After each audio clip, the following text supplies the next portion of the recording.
ಓಂ ಶ್ರೀ ಗುರು ಬಸವಲಿಂಗಾಯ ನಮಃ. ಬಸವಾದಿ ಪ್ರಮಥರನ್ನು ಭಕ್ತಿಯಿಂದ ಸ್ಮರಿಸಿ, ಗ್ರಾಮದೈವ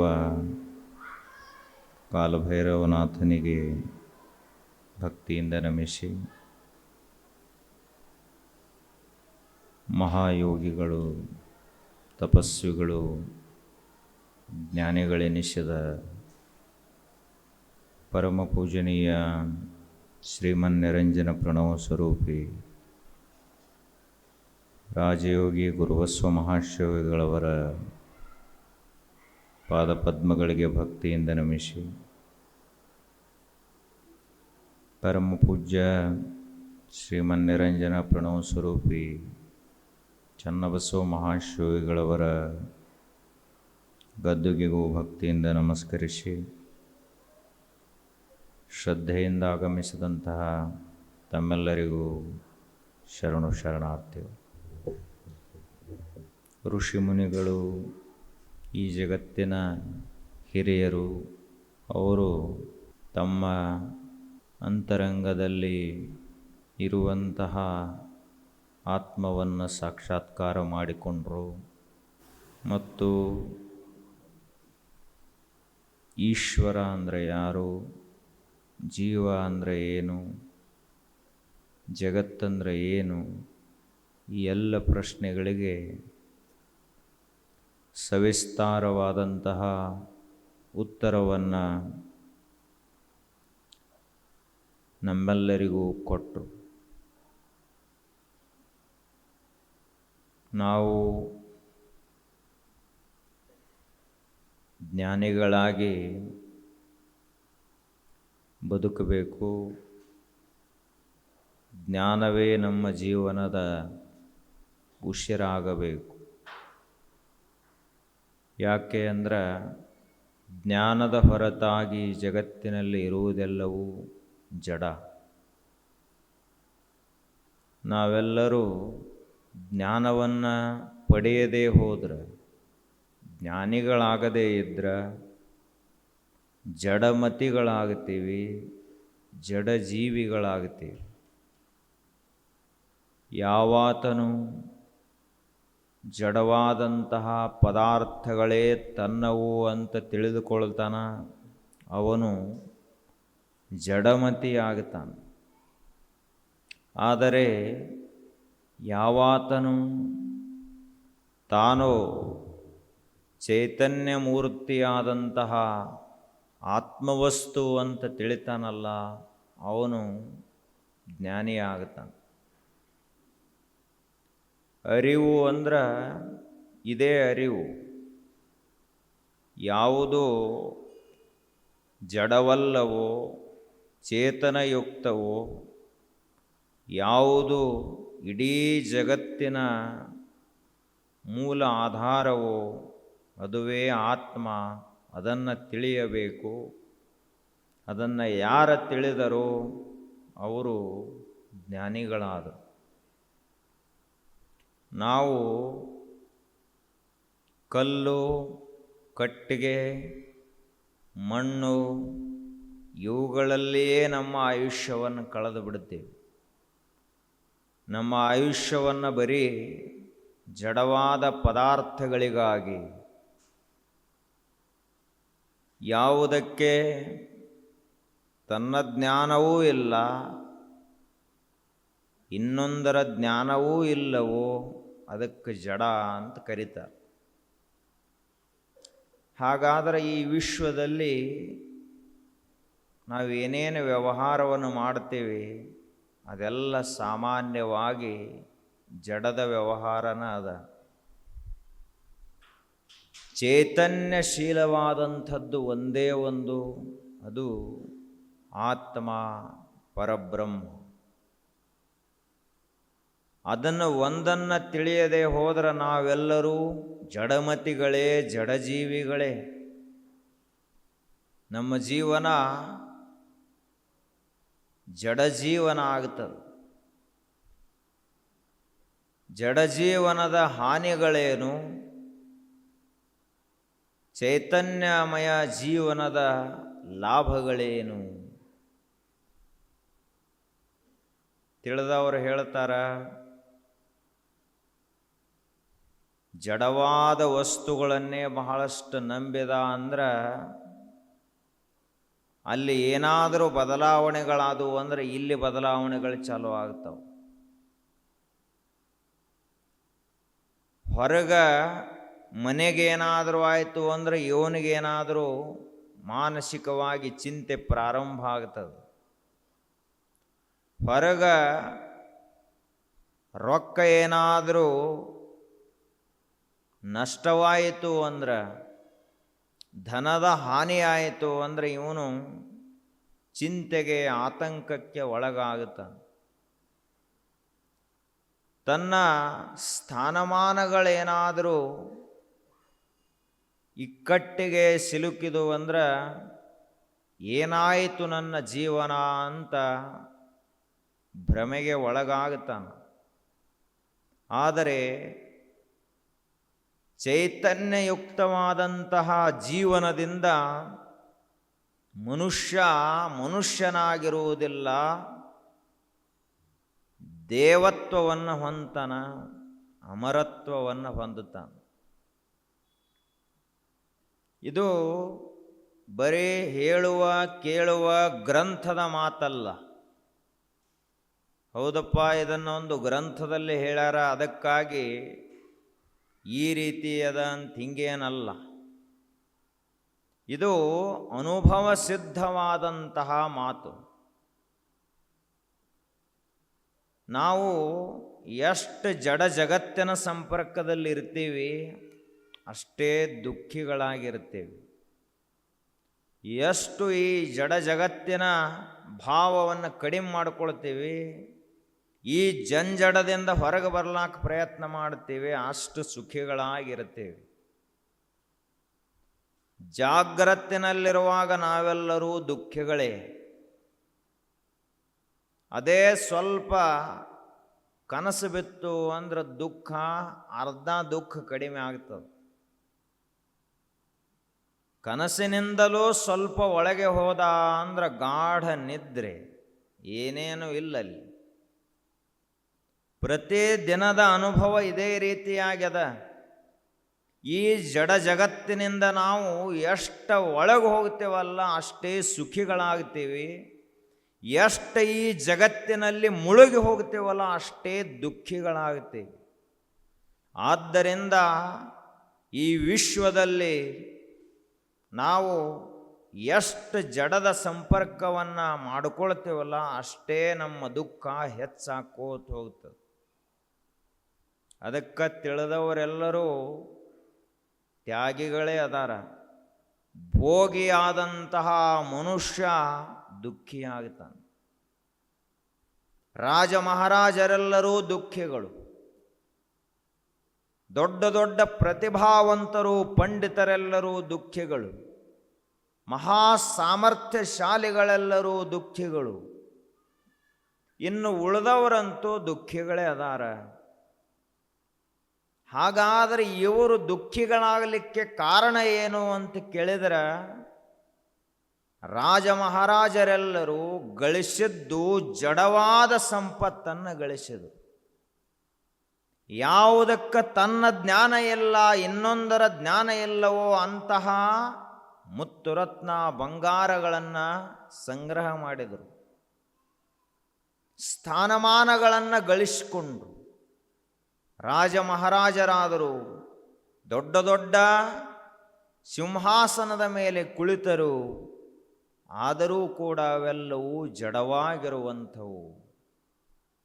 ಅದೇ ರೀತಿಯಾಗಿ ಪಂಡಿತರು, ವಿದ್ವಾಂಸರು ಮಹಾ ಗ್ರಂಥಗಳನ್ನೇ ಅಭ್ಯಾಸ ಮಾಡಿದರು, ನೆನಪಿನಲ್ಲಿ ಇಟ್ಟುಕೊಂಡ್ರು. ಆದರೂ ಕೂಡ ಆ ಗ್ರಂಥಗಳಲ್ಲಿ ಇರುವಂಥದ್ದು ಜಡ ಜ್ಞಾನ ಇತ್ತೇ ಹೊರತು ಆತ್ಮ ಚೈತನ್ಯದ ಜ್ಞಾನ ಅದರಲ್ಲಿ ಇರಲಿಲ್ಲ. ಅದೇ ರೀತಿಯಾಗಿ ಸಾಮರ್ಥ್ಯವಂತರು, ಮಹಾಪ್ರತಿಭಾವಂತರು ಇವರು ಕೂಡ ತಮ್ಮ ಪ್ರತಿಭೆಯನ್ನು, ಸಾಮರ್ಥ್ಯವನ್ನು ಎದಕ್ಕಾಗಿ ಬಳಸಿದರು ಅಂದರೆ ಜಡ ಜಗತ್ತಿಗಾಗಿ ಬಳಸಿದರೆ ಹೊರತು ಅದರಿಂದ ಮೇಲೆ ಹೋಗುವಂಥ ಪ್ರಯತ್ನ ಮಾಡಲಿಲ್ಲ. ಹೀಗಾಗಿ ಜಡ ಜಗತ್ತನ್ನು ನಂಬಿ ಬದುಕುವಂಥ ಮನುಷ್ಯನ ಜೀವನ 100ಕ್ಕೆ 100ರಷ್ಟು ದುಃಖಮಯವಾಗುವುದರಲ್ಲಿ ಸಂಶಯವೇ ಇಲ್ಲ. ನಂಬಿದ್ದು ಯಾವುದನ್ನು? ಜಡ ಪ್ರಪಂಚವನ್ನು ನಂಬ್ಯಾನ. ಇದು ಎಂದಿದ್ದರೂ ಜಡ. ಆದ್ದರಿಂದಲೇ ಅಲ್ಲಮ ಪ್ರಭುದೇವರು ಹೇಳಿದರು, ಇದು ಏನದ ಅಂದ್ರೆ, ಸಂಸಾರವೆಂಬ ಹೆಣ ಬಿದ್ದಿರೆ ತಿನಬಂದ ನಾಯಿ ಜಗಳವ ನೋಡಿರೆ. ನೆನಪಿಟ್ಕೋಬೇಕಿದನ್ನು. ನಮಗೆಲ್ಲ ಪ್ರಪಂಚ ಬಹಳ ವೈಭವಪೂರ್ಣವಾಗಿ ಅನಿಸಿದ್ರ, ನಮಗೆ ಪ್ರಪಂಚ ಬಹಳ ರುಚಿಯಾಗಿ ಅನಿಸಿತ್ತು ಅಂದರೆ ಈ ಮಾತೊಮ್ಮೆ ಕೇಳಬೇಕು. ಅವರೇನು ಹೇಳ್ತಾರ? ಸಂಸಾರವೆಂಬ ಹೆಣ ಬಿದ್ದಿರೆ. ಜ್ಞಾನಿಗಳ ದೃಷ್ಟಿಯಲ್ಲಿ ಪ್ರಪಂಚ ಒಂದು ಹೆಣ ಆಯ್ತು. ಯಾರೇ ನಮ್ಮ ಅಪ್ಪಂದ ಐತಿದು ಶರೀರ, ಅದಕ್ಕೆ ಅದನ್ನು ಇಲ್ಲೇ ಇಟ್ಕೊಂಡು ಕುಂಡ್ರು ಅಂತಾರೇನು? ಅದರಲ್ಲಿನ ಶ್ವಾಸ ಹೋಯಿತು ಅಂದ್ರೆ ಶರೀರಕ್ಕೆ ಶರೀರ ಅನ್ನಂಗಿಲ್ಲ, ಯಾರು ಹೆಣ ಅಂತ ಕರೀತಾರೆ. ಯಾರೇ ಧೈರ್ಯ ಮಾಡ್ರಿ, ಒಬ್ಬರೇ ಭಾಳ ಪ್ರೀತಿಯ ಅಪ್ಪ ಅದ. ನಾವು ನಿಮ್ಮ ಸಲುವಾಗಿ 100 ಎಕರೆ ಭೂಮಿಯನ್ನು ಗಳಿಸಿಟ್ಟಾನ. ನಿಮ್ಮ ಹೆಸರಲ್ಲೇ 1 ಕೋಟಿ ರೂಪಾಯಿಯನ್ನು ಪುಡಿ ಮಾಡಿಟ್ಟಾನ. ಎಲ್ಲವನ್ನ ನಿಮ್ಮ ಸಲುವಾಗಿ ತನ್ನ ಆಯುಷ್ಯವನ್ನು ಖರ್ಚು ಮಾಡಿ ಅವ ದೇಹ ಬಿಟ್ಟಾನ. ಅದಕ್ಕಾಗಿ ಅವನನ್ನು ಮನ್ಯಾಗ ಇಟ್ಕೊಂಡು ಕುಂಡ್ರಬೇಕು. ಆಗ್ತತೆ? ಹೆಣ ಅಂಥೇಳಿ ಅದನ್ನು 24 ತಾಸಿನೊಳಗೆ ಓದು ಮುಚ್ಚಿ ಬರ್ತೀವಿ ಅಥವಾ ಸುಟ್ಟು ಬರ್ತೀವಿ. ಹಾಗೆ ಈ ಪ್ರಪಂಚವಾದರೂ ಹೆಣದ ಅಂತ ಹೇಳಿದರು ಅಲ್ಲಮ ಪ್ರಭುದೇವರು. ಅವರ ಮಾತುಗಳಿಗೆ ಅಷ್ಟು ಮಹತ್ವ ಯಾಕದ ಅಂದ್ರೆ, ಇಡೀ ಶರಣ ಸಂಕುಲಕ್ಕೆಲ್ಲ ಬುದ್ಧಿಯನ್ನು ಹೇಳುವಂಥ ಅನುಭಾವ ಶ್ರೇಷ್ಠರ್ಯಾರು ಅಂದ್ರೆ ಅಲ್ಲಮ ಪ್ರಭುದೇವರು. ಶೂನ್ಯ ಸಿಂಹಾಸನಾಧೀಶ್ವರರು, ಬಯಲ ಜೀವನವನ್ನು ಬದುಕಿದಂಥ ಮಹಾತ್ಮ. ಎಲ್ಲಿಯೂ ಅಂಟಲಿಲ್ಲ, ಯಾರನ್ನೂ ನನ್ನವರನ್ನಲಿಲ್ಲ.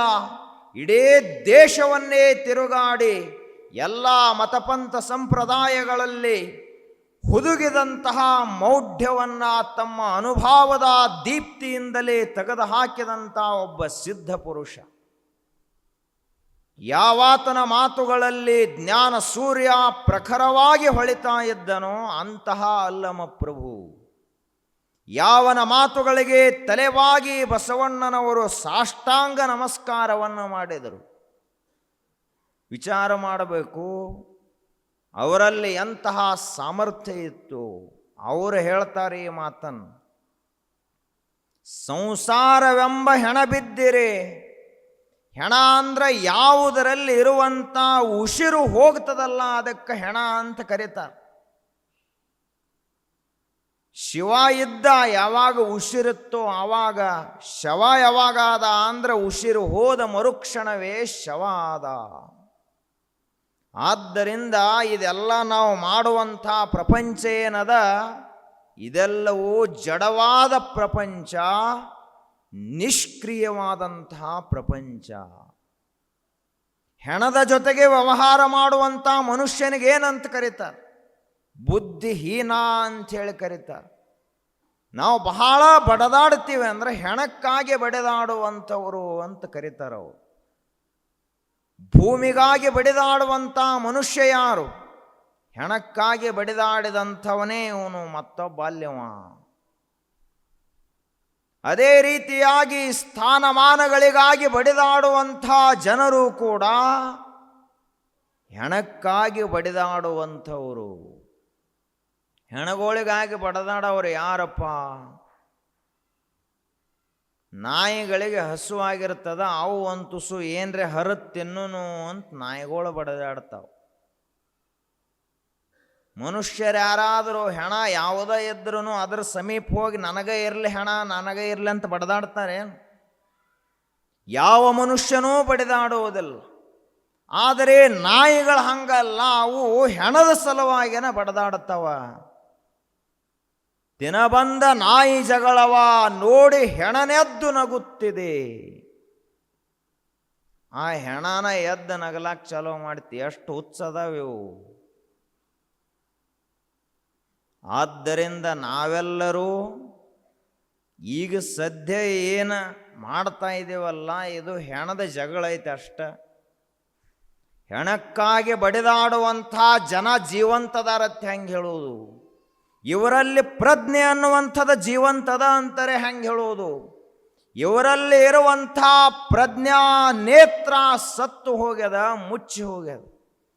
ಇವರಲ್ಲಿರುವಂತಹ ಜ್ಞಾನಿಯ ಆತ್ಮವೇ ಇಲ್ಲ ಅಂದ ಬಳಿಕ ಇವರು ಜಡಜೀವಿಗಳು, ಅಜ್ಞಾನಿಗಳು. ಅದಕ್ಕೆ ಅವರು ಹೇಳುವುದು, ಈ ಹೆಣಕ್ಕಾಗಿ ಬಡದಾಡ್ಲಕ್ಕೆ ಹೋಗಬೇಡ್ರಿ. ನಿಮ್ಮ ಜೀವನ ಬರೀ ರೊಕ್ಕ ರೂಪಾಯಿ ಆಸ್ತಿ ಪಾಸ್ತಿಗಳ ಸಲುವಾಗಿ ಇಲ್ಲ. 100 ವರ್ಷದ ಆಯುಷ್ಯವನ್ನು ಬರೀ ಇದಕ್ಕಾಗಿ ಬಳಸಿದೆ ಅಂದರೆ ಎಂಥ ದಡ್ಡ ನೀನು, ಎಂತಹ ಜಡಜೀವಿ ನೀನು. ಒಂದು ಸ್ವಲ್ಪ ಆದರೂ ವಿಚಾರ ಮಾಡು. ಆದ್ದರಿಂದಲೇ ನಮ್ಮ ದೇಶದಲ್ಲಿ ಕಂಡಲ್ಲಿ ಎಲ್ಲ ಕಡೆಗಳಲ್ಲಿಯೂ ದೇವಾಲಯಗಳನ್ನು ಕಟ್ಟಿದರು, ಮಠಗಳನ್ನು ಸ್ಥಾಪನಾ ಮಾಡಿದರು. ಪ್ರತಿಯೊಂದು ಊರಿನಲ್ಲಿ ಸಾಧು ಸಂತರು. ಇವರೆಲ್ಲರ ಕೆಲಸ ಏನು ಅಂದ್ರೆ ಆತ್ಮ ಪ್ರಜ್ಞೆಯನ್ನು ಜಾಗೃತ ಮಾಡುವುದು. ವಯಂ ಅಮೃತಸ್ಯ ಪುತ್ರಾಹ, ನಾವು ಯಾರು ಸಾಯುವಂಥವರಲ್ಲ ಅಂತ ಹೇಳುವುದಕ್ಕಾಗಿಯೇ ಗುಡಿಗಳಿರುವುದು, ಮಠಗಳಿರುವುದು, ಸಾಧು ಸಂತರಿರುವುದು. ನಾವ್ಯಾರು ಸಾಯುವಂಥವರಲ್ಲ ಅನ್ನುವ ಜ್ಞಾನವನ್ನು ಪ್ರತಿಷ್ಠಾಪನಾ ಮಾಡುವ ಕೆಲಸವನ್ನು ಇವರೆಲ್ಲ ಮಾಡ್ತಾರೆ. ಹೇಗೆ ಒಂದು ಮೂರ್ತಿಯಲ್ಲಿ ಪ್ರಾಣ ಪ್ರತಿಷ್ಠಾಪನೆಯನ್ನು ಮಾಡ್ತಾರ, ಅದೇ ರೀತಿಯಾಗಿ ನಮ್ಮಲ್ಲಿ ಇರುವಂತಹ ಅಜ್ಞಾನವನ್ನು ತೆಗೆದು ಆತ್ಮಜ್ಞಾನವನ್ನು ಪ್ರತಿಷ್ಠಾಪನಾ ಮಾಡುವಂಥ ಕೆಲಸವನ್ನು ಸಾಧು ಸಂತರು, ಯೋಗಿಗಳೆಲ್ಲ ಮಾಡ್ತಾರೆ. ಅವರು ಹೇಳುವಂಥ ಉಪದೇಶ ಏನದ ಅದನ್ನು ನಾವು ಸರಿಯಾಗಿ ತಿಳ್ಕೋಬೇಕು, ಮನನ ಮಾಡಬೇಕು. ಋಷಿಗಳೆಲ್ಲ ಹೇಳ್ತಾರ, ತಿಳಿದಂಥ ಮಹಾತ್ಮರು, ಮನೀಷಿಗಳು, ಸಂತರೆಲ್ಲ ಹೇಳ್ತಾರೆ, ನಿನ್ನ ಮನಸ್ಸನ್ನು ನೀನು ನಿನ್ನ ಹಿಡಿತದಲ್ಲಿ ಇಟ್ಕೋಬೇಕು, ನಿನ್ನ ಮನಸ್ಸನ್ನು ಸ್ವಚ್ಛ ಮಾಡ್ಕೋಬೇಕು. ನಿನ್ನ ಮನಸ್ಸಿನ ಒಳಗಡೆಯೇ ಎಲ್ಲ ಶಕ್ತಿಗಳು ಅಡಗಿರುವುದು. ಪರಮಾತ್ಮ ಯಾರನ್ನೂ ಬಡವರನ್ನಾಗಿ ಹುಟ್ಟಿಸಲಿಲ್ಲ. ಪರಮಾತ್ಮ ಯಾರಿಗೂ ಕಡಿಮೆ ಶಕ್ತಿಯನ್ನು ಕೊಡಲಿಲ್ಲ. ಅವ ಎಲ್ಲವನ್ನೇ ಎಲ್ಲಿ ಇಟ್ಟಾನ ಅಂದ್ರೆ ನಮ್ಮ ಮನಸ್ಸಿನ ಒಳಗಡೆ ಇಟ್ಟು ಕಳಿಸ್ಯಾನ. ಋಷಿಗಳಲ್ಲಿ ಆ ರೀತಿಯ ಸಿದ್ಧಿಗಳು ಯಾಕಿದ್ದು? ಯೋಗಿಗಳಲ್ಲಿ ಅಷ್ಟಮಹಾಸಿದ್ಧಿಗಳು ಯಾಕಿದ್ದು? ಅವೆಲ್ಲವೂ ಮನಸ್ಸಿನ ಒಳಗಡೆ ಇರುವಂಥ ಶಕ್ತಿಗಳು. ಯಾವ ಮನುಷ್ಯ ತನ್ನ ಮನಸ್ಸು ಏನು ಮಾಡ್ತಾ ಇದೆ ಅಂತ ಒಮ್ಮೆ ವಿಚಾರ ಮಾಡಿದ ಅಂದ್ರೆ ಅವನು ಆ ಮನೋಲೋಕದ ಒಳಗಡೆ ಹೋಗ್ತಾನ. ಮನಸ್ಸಿನೊಳಗೆ ಏನೈತೆ ಅವ ಗೊತ್ತಾಗ್ತದೆ. ಆದ್ರೆ ಯಾವ ಅಜ್ಞಾನಿ ಅದಾನಲ್ಲ, ಅವ ಹೊರಗ ಕಣ್ಣು ತೆಗೆದು ಹೊರಗ ನೋಡಿ ಹೊರಗ ಬದುಕಿ ಹೊರಗ ಸತ್ತು ಹೋಗ್ತಾನ ಹೊರತು ಮನಸ್ಸಿನ ಒಳಗಡೆ ಏನದ ಅಂತ ತಿಳ್ಕೊಳ್ಳೋ ಪ್ರಯತ್ನ ಮಾಡೋದಿಲ್ಲ. ನಮ್ಮ ಜೀವನ ಖಾಲಿ ಆದಂಗೆ ಅನಿಸ್ತದೆ. ಯಾಕೆ? ಎಲ್ಲ ಇರ್ತೈತೆ, ಮತ್ತೇನೂ ಇಲ್ಲ ಅಂತಲ್ಲ. ಹೊಲ ಚಲೋ ಬೆಳೀತದ, ಆ ಬಳಿಕ ಸಾಕಷ್ಟು ರೊಕ್ಕ ರೂಪಾಯಿ ಅದ, ಮನೆಯಲ್ಲಿ ಎಲ್ಲ ಚಲೋ ಅದ, ಬಂಧು ಬಳಗ ಎಲ್ಲ ಚಲೋ ಅದ. ಆದ್ರೂ ಒಂದೇನೋ ಖಾಲಿ ಆದಂಗೆ ಅನಿಸ್ತೈತ್ಲ. ಅದು ಖಾಲಿ ಆದಂಗೆ ಅನಿಸೋದು ಯಾವುದದು? ಇಷ್ಟೆಲ್ಲ ಎದ್ದ ಬಳಕ ಪೂರ್ಣ ಸಂತೃಪ್ತನಾಗಬೇಕಾಗಿತ್ತು ಮನುಷ್ಯ, ಆಗಲಿಲ್ಲ. ಯಾಕೆ ಅಂದ್ರೆ ಆ ಖಾಲಿ ಅನಿಸ್ತೈತ್ಲ, ಅದು ಎಲ್ಲಿ ಅನಿಸ್ತೈತಿ ಅಂದ್ರೆ ನಿನ್ನ ಮನಸ್ಸಿನ ಒಳಗಡೆ ಐತದು. ಯಾವಾಗ ನೀನು ನಿನ್ನ ಮನಸ್ಸನ್ನು ನಿನ್ನ ವಶಕ್ಕೆ ತೆಗೆದುಕೊಳ್ತಿ, ಯಾವಾಗ ನಿನ್ನ ಮನಸ್ಸನ್ನು ನಿನ್ನ ಹಿಡಿತಕ್ಕೆ ತೆಗೆದುಕೊಳ್ತಿ, ಸಂಪೂರ್ಣವಾಗಿ ನಿನ್ನ ಮನಸ್ಸು ಸ್ವಚ್ಛ ಆಗ್ತೈತಲ್ಲ, ಆವಾಗ ಆತ್ಮಾನಂದವಾಗ್ತದ. ಆವಾಗ ನಿನ್ನ ಜೀವನ ಪೂರ್ಣ ಜೀವನ, ಜ್ಞಾನಿಯ ಜೀವನ, ಯೋಗಿಯ ಜೀವನ ಆಗ್ತದ. ಭಗವಾನ್ ಬುದ್ಧ ಅದೇ ಮಾತನ್ನು ಹೇಳ್ತಾನೆ. ತಪಸ್ಸನ್ನು ಮಾಡಿ ಈ ಜಗತ್ತನ್ನು ಸರಿಯಾಗಿ ಅವಲೋಕನ ಮಾಡಿ ಸಿದ್ಧಾರ್ಥನಿದ್ದಂಥವ ಬುದ್ಧನಾದ. ಬುದ್ಧ ಉಪದೇಶವನ್ನು ಮಾಡ್ತಾನ, ನೋಡಪ್ಪ, ನೀನೇನಾದರೂ ಈ ಜಗತ್ತಿನಲ್ಲಿ ನಿನಗೆ ಯಾರಾದರೂ ಒಳ್ಳೆಯದನ್ನು ಮಾಡೋರಿದ್ರಂದ್ರೆ ನಿನ್ನ ಮನಸ್ಸೇ ನಿನಗೆ ಒಳ್ಳೆಯದನ್ನು ಮಾಡುತ್ತದ. ನಿನ್ನ ಮನಸ್ಸಿನಷ್ಟು ನಿನಗೆ ಒಳ್ಳೆಯದು ಮಾಡೋರು ಯಾರೂ ಇಲ್ಲ. ನಿಮ್ಮ ಅವ್ವ ಅಪ್ಪ ನಿನಗೆ ಹೊರಗಿನ ಹೊಲ ಮನೆ ಆಸ್ತಿ ಪಾಸ್ತಿ ಕೊಡ್ಬೋದು, ನಿನಗೆ ಹೊಟ್ಟಿಗೆ ಅನ್ನ ಹಾಕಬಹುದು, ಮೈ ಮೇಲೆ ಒಂದೆರಡು ವಸ್ತ್ರಗಳನ್ನು ಕೊಡಬಹುದು, ಸಮಾಜದಲ್ಲಿ ಒಂದು ಸ್ಥಾನಮಾನವನ್ನು ನಿನಗೆ ದೊರಕಿಸಿಕೊಡ್ಬೋದು. ಆದರೆ ನಿನ್ನ ಬಂಧು ಬಾಂಧವರು, ನಿನ್ನ ಅವ್ವ ಅಪ್ಪ, ನಿನ್ನ ನಂಬಿದಂಥ ಬಂಧು ಬಳಗ, ಇವರೆಲ್ಲರೂ ನಿನ್ನ ಮನಸ್ಸು ಎಷ್ಟು ಒಳ್ಳೆಯದನ್ನು ಮಾಡ್ತೈತಿಲ್ಲ ಅಷ್ಟು ಮಾಡ್ಲಿಕ್ಕಾಗುವುದಿಲ್ಲ. ಎರಡನೆಯ ಮಾತನ್ನು ಭಗವಾನ್ ಬುದ್ಧ ಹೇಳಿದ, ನೋಡಪ್ಪ, ನಿನ್ನ ಶತ್ರುಗಳು ಎಷ್ಟು ಕೆಡುಕನ್ನು ಉಂಟು ಮಾಡ್ತಾರೆ, ಎಷ್ಟು ನಿನಗೆ ಹಾನಿಯನ್ನು ಮಾಡ್ತಾರಲ್ಲ, ಅದರ 1000 ಪಟ್ಟು 1,00,000 ಪಟ್ಟ ಹಾನಿಯನ್ನು ನಿನ್ನ ಮನಸ್ಸು ನಿನಗೆ ಮಾಡ್ತೈತಿ. ಶತ್ರುಗಳು ಹೊರಗಿರ್ತಾರೆ, ಇದು ನಿನ್ನ ಒಳಗನ ಐತಿ. ಆದ್ದರಿಂದ ನೀನು ಎಲ್ಲಕ್ಕಿಂತ ಜಾಗ್ರತೆಯನ್ನು ವಹಿಸಬೇಕಾದದ್ದು ನಿನ್ನ ಮನಸ್ಸಿನ ಕುರಿತಾಗಿ. ಒಂದು ವೇಳೆ ನಿನ್ನ ಮನಸ್ಸನ್ನು ಏನಾದರೂ ನೀನು ನಿರ್ಲಕ್ಷ್ಯ ಮಾಡಿದೀಯ ಅಂದ್ರೆ ನಿನ್ನ 100 ವರ್ಷದ ಆಯುಷ್ಯವನ್ನು ಸರಳವಾಗಿ ಹಾಳು ಮಾಡಿಬಿಡ್ತದೆ ನಿನ್ನ ಮನಸ್ಸು. ಎಲ್ಲ ಸಮಸ್ಯೆಗಳಿಗೆ ಮೂಲ ಕಾರಣ ಹುಟ್ಟುವುದು ಎಲ್ಲಿಂದ? ಎಲ್ಲ ಸಮಸ್ಯೆಗಳ ಉಗಮ ಸ್ಥಾನ ಯಾವುದು? ಯಾವ ರೀತಿಯಾಗಿ ನದಿಗಳಿಗೆ ಉಗಮ ಸ್ಥಾನ ಅದ?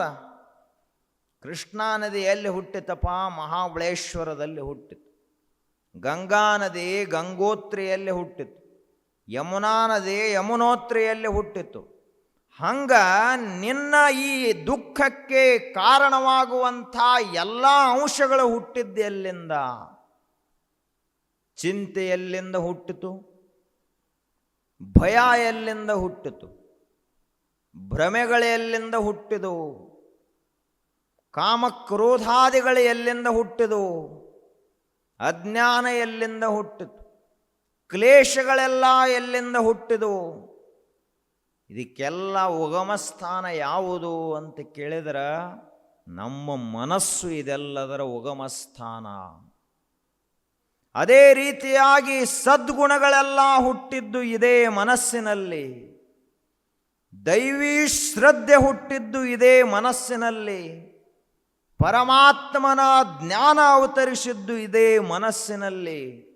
ಆದ್ದರಿಂದ ನಿನ್ನ ಮನಸ್ಸಂದ್ರೆ ಏನು ಸಾಮಾನ್ಯ ಅಂತ ತಿಳ್ಕೊಳಕ್ಕೆ ಹೋಗಬೇಡ.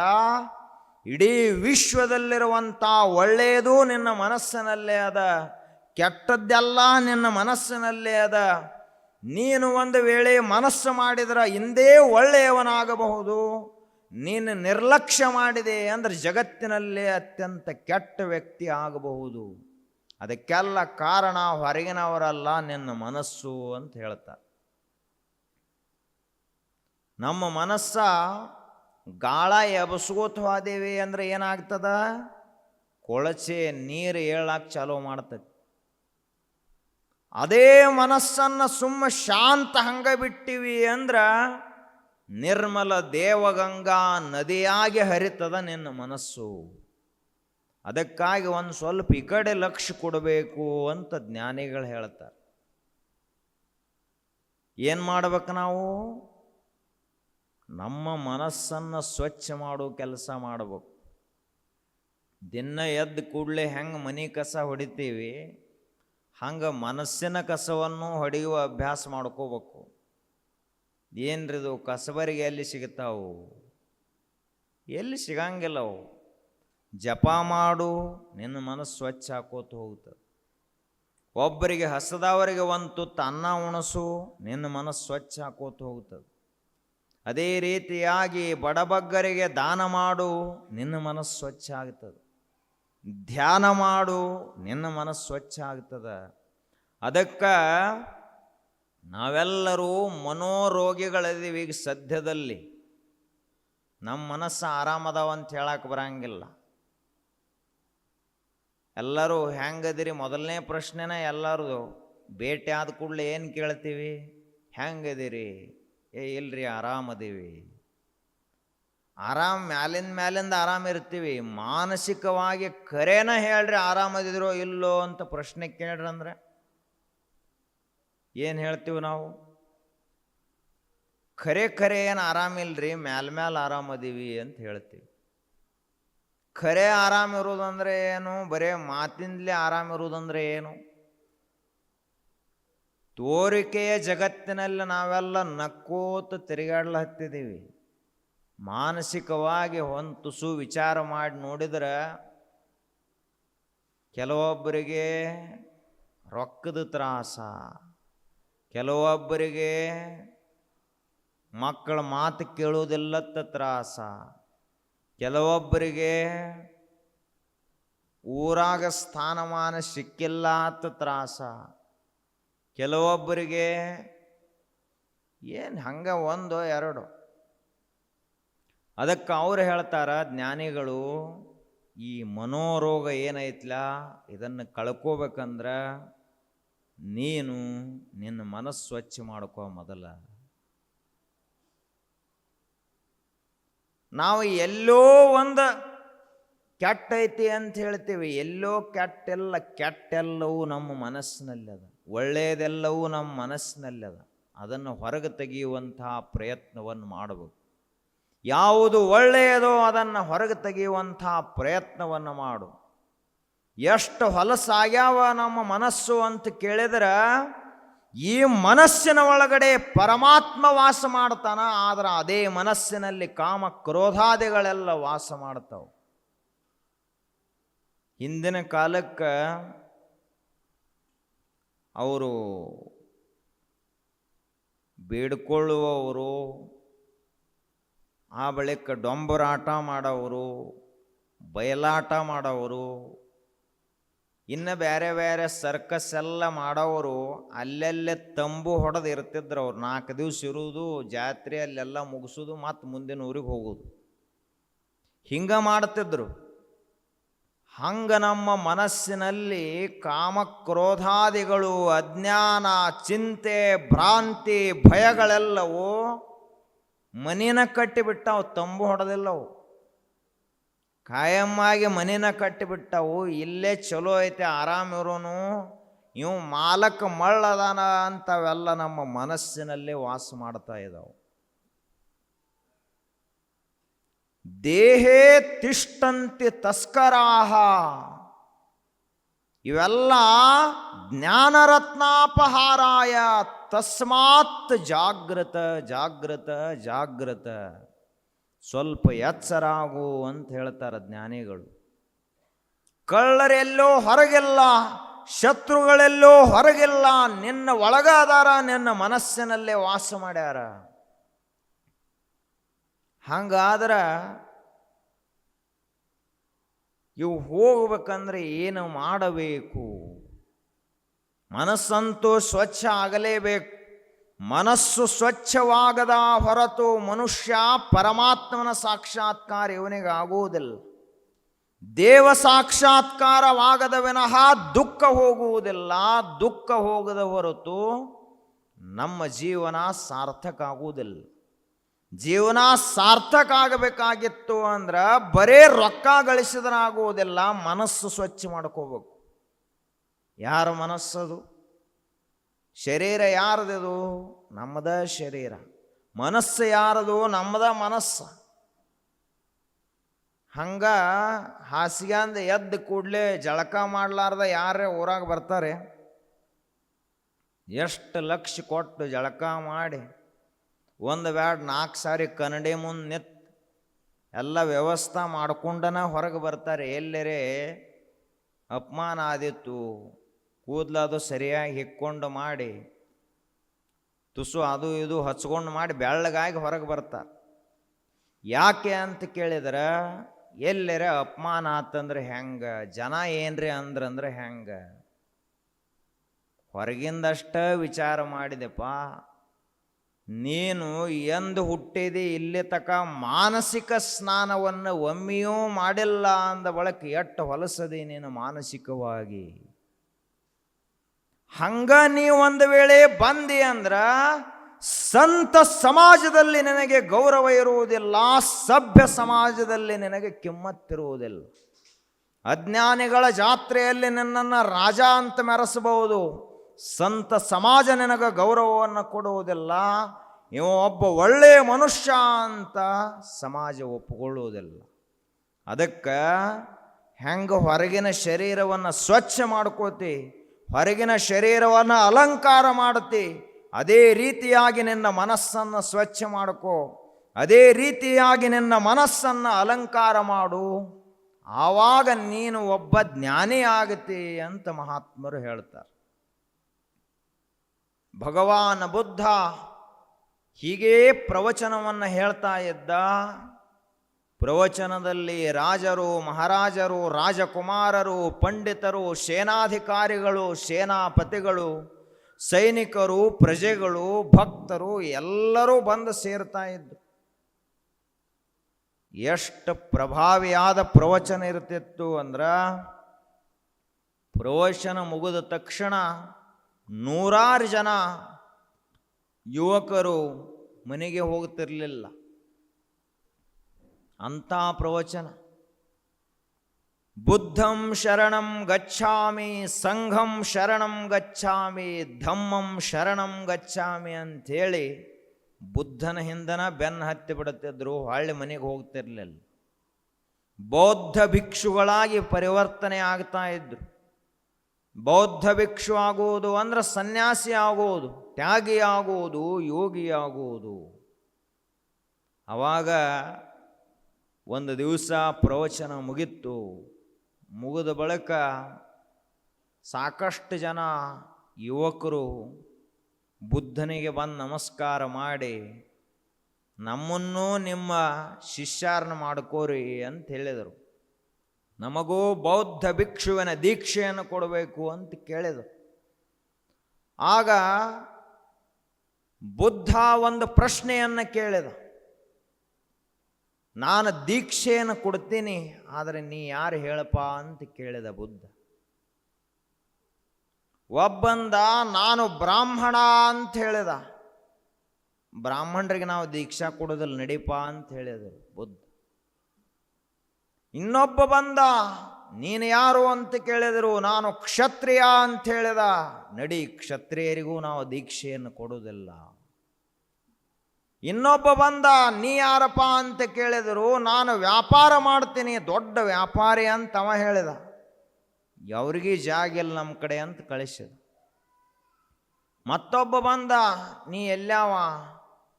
ಅವಂದ, ನಾ ಕರ್ನಾಟಕದವ, ಕೆಲಸ ಆಗೋದಿಲ್ಲ ಅಂದ ಬುದ್ಧ. ಮತ್ತೊಬ್ಬ ಬಂದ, ನೀ ಯಾರು? ನಾ ದೊಡ್ಡ ಪಂಡಿತ, ಭಾಳ ಸಾಲಿ ಕಲ್ತಾನೆ ಅಂದವ.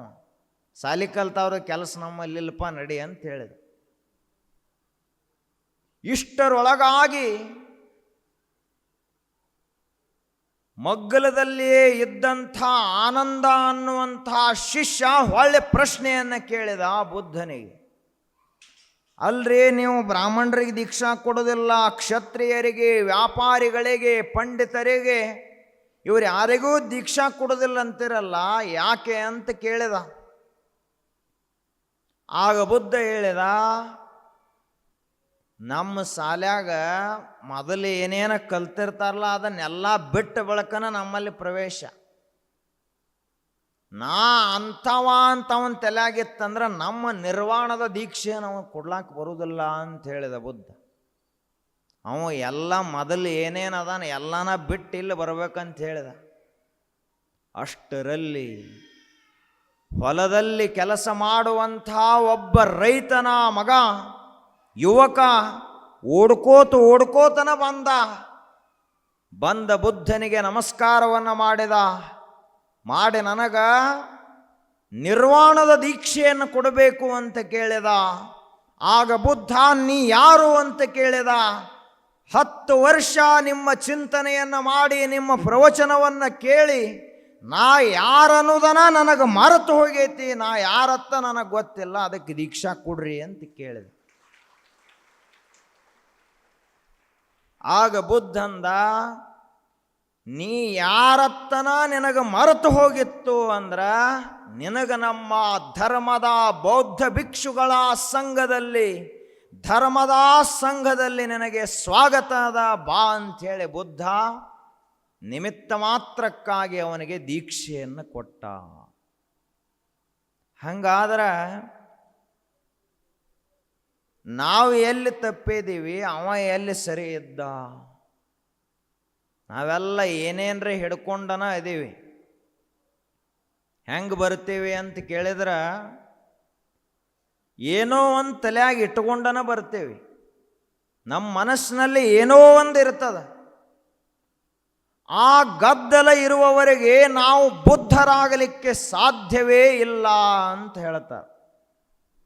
ಎಲ್ಲಿಯವರೆಗೆ ನಾ ಇಷ್ಟು ಸಾಲಿ ಕಲ್ತವ ಅಂತ ಇರ್ತೈತಲ್ಲ, ಎಲ್ಲಿಯವರೆಗೆ ನಾನು ಇಂತಹ ಸಾಹುಕಾರ ಅಂತ ತಲೆಯಲ್ಲಿರ್ತದಲ್ಲ, ಎಲ್ಲಿಯವರೆಗೆ ನಾನು ಇಂಥ ಜಾತಿಯವ ಇಂಥ ದೇಶದವ ಅಂತ ಭಾವನೆ ನಮ್ಮ ಮನಸ್ಸಿನಲ್ಲಿ ಇರ್ತೈತಲ್ಲ, ಅಲ್ಲಿಯವರೆಗೆ ಮೋಕ್ಷದ ದ್ವಾರ, ಪರಮಾರ್ಥದ ದ್ವಾರ ತೆಗೆಯುವುದಿಲ್ಲ. ಭಗವಂತನ ದರ್ಶನ ಆಗಲಾರದೆ ಇರುವುದಕ್ಕೆ ಕಾರಣ ಏನಾದರೂ ಒಂದಿತ್ತು ಅಂದ್ರೆ ಇದ ಕಾರಣದ ಅಂತ ಹೇಳ್ತಾರೆ. ಇದು ಮನಸ್ಸಿನ ಹೊಲಸು. ಮನಸ್ಸಿನಲ್ಲಿರುವಂಥ ಮಾಲಿನ್ಯ ಯಾವುದು ಅಂದ್ರೆ ಇದೆಲ್ಲಕ್ಕೂ ಅಂಟಿಕೊಂಡಿರುವುದರಿಂದಾಗಿ ಇದೆಲ್ಲ ರೀತಿಯಾದಂಥ ಭಾವನೆಗಳು ಇವನ ಮನಸ್ಸಿನಲ್ಲಿ ವಾಸ ಮಾಡುವುದರಿಂದ ಇವನು ಬುದ್ಧನಾಗಲಿಕ್ಕೆ ಸಾಧ್ಯವಿಲ್ಲ. ಆದ್ದರಿಂದ ನಾವು ನಿರ್ವಾಣ ಪಥಿಕರಾಗಬೇಕಾದ್ರೆ, ಮೋಕ್ಷದ ದಾರಿಯನ್ನು ಹಿಡಿಬೇಕಂದ್ರೆ ನಮ್ಮ ಏನೇನು ಅದಾವ ಅವೆಲ್ಲ ಬಿಡ್ಲಾಕ್ ಕಲಿಬೇಕು. ನಮ್ಮ ಮಾನಸಿಕವಾದಂಥ ಕ್ಷುದ್ರ ಭಾವನೆಗಳು, ಹೀನ ವಿಚಾರಗಳು, ವಿಷಯಗಳ ಮೇಲಿನ ಆಸಕ್ತಿ, ವಾಸನೆಗಳು, ಪ್ರಪಂಚದ ಅತಿಯಾದಂತಹ ಪ್ರೇಮ, ಇದೆಲ್ಲವೂ ನಮ್ಮನ್ನು ಭಗವಂತನಿಂದ ಬಹಳಷ್ಟು ದೂರ ಮಾಡಿಬಿಟ್ಟದ. ಅದಕ್ಕೆ ನಾವೆಲ್ಲರೂ ಇದರಿಂದ ಸಾವಕಾಶವಾಗಿ ಮುಕ್ತರಾಗಬೇಕು. ನಮ್ಮ ಮನಸ್ಸನ್ನು ಸ್ವಚ್ಛ ಮಾಡಿಕೊಳ್ಳುವಂಥ ಕೆಲಸ ಮಾಡಬೇಕು. ದಿನಗಳಂತೂ ಹೋಗ್ತಾನೆ ಅದಾವ, ನಮ್ಮ ಕೈಯಲ್ಲಿಲ್ಲ. ಆಯುಷ್ಯ ಹೋಗುತ್ತಿದೆ, ಭವಿಷ್ಯ ಹಾಗೇ ಸಮೀಪ ಬರ್ತಾ ಇದೆ. ಆದರೂ ಕೂಡ ನಮ್ಮ ಜೀವನ ಸಾರ್ಥಕ ಆಗೈತೆ ಅಂತಿಲ್ಲ. ಆದ್ದರಿಂದ ಋಷಿಗಳು ಹೇಳಿದ್ದು ಅತ್ಯಂತ ದೊಡ್ಡ ಉಪದೇಶ ಏನಾದರೂ ಒಂದಿತ್ತು ಅಂದ್ರೆ ಇದೇ, ನಿನ್ನ ಮನಸ್ಸನ್ನು ನೀ ಸ್ವಚ್ಛ ಮಾಡ್ಕೋರಪ್ಪ ಅಂತ ಹೇಳ್ತಾರೆ. ಆ ರೀತಿಯಾಗಿ ನಾವು ಭಗವಾನ್ ಬುದ್ಧ ಹೇಳಿದಂತೆ ಯಾರೂ ನಮ್ಮ ಮಿತ್ರರಲ್ಲ, ಯಾರೂ ನಮ್ಮ ಶತ್ರುಗಳಲ್ಲ. ನಮ್ಮ ಬಂಧನಕ್ಕೆ ಮೋಕ್ಷಕ್ಕೆ ಯಾರು ಕಾರಣ? ಮನಯೇವ ಮನುಷ್ಯಾಣಾಂ ಕಾರಣಂ ಬಂಧ ಮೋಕ್ಷಯೋ. ಯಾವುದು ಕಾರಣದಪ್ಪ? ನಮ್ಮನ್ನು ಕೆಡಿಸಿದ್ದು ಯಾವುದು ಕೆಡಿಸೈತಿ? ಇಲ್ರಿ, ಇಂಥವ ನಮ್ಮನ್ನು ಕೆಡಿಸ್ಯಾನ. ಅವೇನು ಕೆಡಿಸ್ತಾನ ನಿಮ್ಮನ್ನು? ಅವ ಯಾರು? ಅವ ಏನೂ ಸಂಬಂಧ ಇಲ್ಲ, ಹೊರಗಿನವರು ಯಾರನೂ ಸಂಬಂಧ ಇಲ್ಲ. ನಾವು ಒಂದು ವೇಳೆ ಉದ್ಧಾರ ಆಗಿದ್ರೆ ನಮ್ಮ ಮನಸ್ಸಿನ ಸಾಮರ್ಥ್ಯದಿಂದ ಉದ್ಧಾರ ಆಗಿರ್ತೀವಿ. ನಾವು ಹಾಳಾದ್ರೆ ನಮ್ಮ ಹೀನ ಗುಣಗಳಿಂದ ಹಾಳಾಗಿರ್ತೀವಿ. ಇದೇ ನಮ್ಮ ಉದ್ಧಾರಕ್ಕೆ ನಮ್ಮ ಹಾಳಾಗಲಕ್ಕಿದ ಕಾರಣ ಅಂತ ಭಗವಾನ್ ಬುದ್ಧ ಹೇಳ್ತಾನ. ಭಗವದ್ಗೀತೆ ಇದನ್ನೇ ಹೇಳ್ತದ. ಶಂಕರಾಚಾರ್ಯರು, ಮಧ್ವಾಚಾರ್ಯರು, ಸಮಸ್ತ ಸಂತ ಸಮಾಜ, ಋಷಿಕುಲ ಎಲ್ಲವೂ ಇದನ್ನೇ ಹೇಳ್ತದೆ. ಹೀಗಾಗಿ ಇದು ಒಂದು ಉಪದೇಶವನ್ನು ನಾವು ಸರಿಯಾಗಿ ಅಳವಡಿಸಿಕೊಳ್ಳುವಂಥ ಪ್ರಯತ್ನವನ್ನು ಮಾಡಬೇಕು. ಯಾಕೆ ಅಂದ್ರೆ ನಾವೆಲ್ಲ ಒಂದು ರೀತಿ ನರಕದಲ್ಲಿ ಬದುಕಿದಂಗೆ ಬದುಕ್ತಿರ್ತೀವಿ. ನಮ್ಮ ಹೊರಗಿನ ಜೀವನ ಭಾಳ ಚಲೋ ಇರ್ಬೋದು, ಆದರೆ ನಮ್ಮ ಮಾನಸಿಕ ಜೀವನ ನರಕ ಸದೃಶ ಅದು. ಸದಾಕಾಲ ಚಿಂತೆ, ಸದಾಕಾಲ ದುಃಖ, ಸದಾಕಾಲ ಭಯ, ಸದಾ ಕಾಲದಲ್ಲಿಯೂ ನಮ್ಮ ಮನಸ್ಸ ಒಂದು ರೀತಿ ಅತೃಪ್ತವಾಗಿರುತ್ತದೆ. ಸಮಾಧಾನವಾಗಿರಬೇಕಲ್ಲ, ಅದು ಇರ್ಲಾಕಾಗೋದಿಲ್ಲ. ಯಾಕಾಗೋದಿಲ್ಲ ಅಂದರೆ ಇವೆಲ್ಲ ಮನಸ್ಸಿನಲ್ಲಿ ವಾಸ ಮಾಡುವುದರಿಂದ ಸಮಾಧಾನವಾಗಿರ್ಲಾಕಾಗೋದಿಲ್ಲ. ಸಮಾಧಾನವಾಗೇ ಇಲ್ಲ ಅಂದ್ರೆ 100 ವರ್ಷದ ಜೀವನ ಜೈಲು ವಾಸವಾದಂತೆ ಆಗುತ್ತದೆ, ಕಾರಾಗೃಹದ ವಾಸವಾದಂತೆ ಆಗುತ್ತದೆ. ಆದ್ದರಿಂದ ನಾವು ಮುಕ್ತರಾಗಬೇಕು, ಸ್ವತಂತ್ರರಾಗಬೇಕು, ಸಮಾಧಾನಿಗಳಾಗಿ ಬದುಕಬೇಕು ಅಂದರೆ ಎಲ್ಲದರ ಉಗಮ ಸ್ಥಾನವಾದಂಥ ಮನಸ್ಸನ್ನು ಸ್ವಚ್ಛ ಮಾಡುವ ಕೆಲಸವನ್ನು ನಾವು ಮಾಡಬೇಕು. ಇದುವೇ ಎಲ್ಲ ಧರ್ಮಗಳ, ಎಲ್ಲ ಶಾಸ್ತ್ರಗಳ ಸಾರ ಅಂತ ತಿಳಿದವರು ಹೇಳ್ತಾರೆ. ಅದಕ್ಕೆ ಅಂತಹ ಒಂದು ಮಾನಸಿಕವಾಗಿ ನಾವೆಲ್ಲರೂ ಶುದ್ಧರಾಗಬೇಕು. ಅದಕ್ಕೆ ಗುರುದೇವರ ಕೃಪೆ ಸದಾಕಾಲ ಎಲ್ಲರ ಮೇಲೆ ಇದ್ದರೆ ಮಾತ್ರ ಇದು ಸಾಧ್ಯ. ಅಂತಹ ಕೃಪೆಯನ್ನು ರಾಜಯೋಗಿ ಗುರುಬಸವ ಮಹಾಶಿವಯೋಗಿಗಳು ಎಲ್ಲರಿಗೂ ಕರುಣಿಸಲಿ ಅಂಥೇಳಿ ಪ್ರಾರ್ಥಿಸಿ